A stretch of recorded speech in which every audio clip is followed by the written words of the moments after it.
সব সময় এই দোয়াটা করে, আল্লাহ আপনি আমার গুনাহটা মাফ করে দেন। যদি আপনি আমার গুনাহ মাফ না করেন তাহলে আমার থেকে হতভাগা আর কেউ হবে না, আমার থেকে হতভাগা আর কেউ হবে না। গত রমজানে কতজন ছিল, এই রমজান নাই, আবার আগামী রমজানে আপনি থাকবেন এর কোনো গ্যারান্টি আছে? আপনি আগামী রমজান পাইবেন এর কোনো গ্যারান্টি নাই ভাই।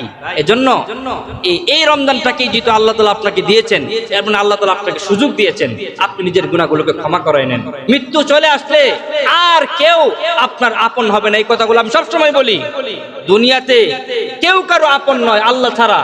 আল্লাহ ছাড়া আপনার আপন কেউ না। আপনার স্ত্রী আপনার আপন না, আপনার বাবা আপনার আপন না, আপনার মা আপনার আপন না। আপনি বিবাহ করেন, বিবাহ করার পরে দেখবেন আপনার মা বাবা আপনার সাথে সম্পর্ক আস্তে আস্তে দূরত্ব হয়ে যায়। স্বামী স্ত্রী কত সম্পর্ক, তালাক হওয়ার পরে স্বামী স্ত্রী, স্ত্রী স্বামীর মামলা দে, স্বামী স্ত্রীর মামলা দে, ঠিক কিনা বলেন? তাহলে দুনিয়া হলো স্বার্থ, যার স্বার্থ আছে তার সাথে সম্পর্ক আছে, সম্পর্ক শেষ। কিন্তু আল্লাহ এরকম না। এজন্য পেয়ারা হাজিরিন, আল্লাহকে বন্ধু বানান, আল্লাহকে বন্ধু বানান। আল্লাহকে যদি বন্ধু বানান, দুনিয়া তো আপনার কোনো ভয় নাই, আখিরাতেও আপনার কোনো ভয় নাই। আলা ইন্না আউলিয়া আল্লাহ লা খাউফুন আলাইহিম ওয়া লা হুম ইয়াহজানুন।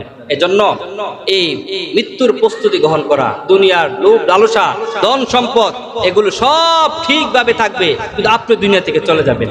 আপনি চলে গেলে কবরে আপনাকে জবাবদিহি করতে হবে। আমরা রমজান মাসেও অনেক গুনাহ অন্যায়ের মধ্যে আমরা লিপ্ত আছি, অনেক গুনার মধ্যে লিপ্ত আছি।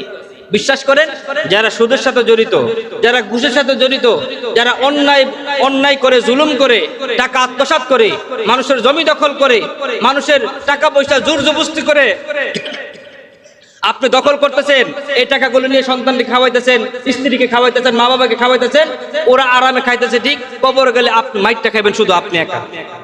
এজন্য এই বিষয়গুলো খেয়াল করা।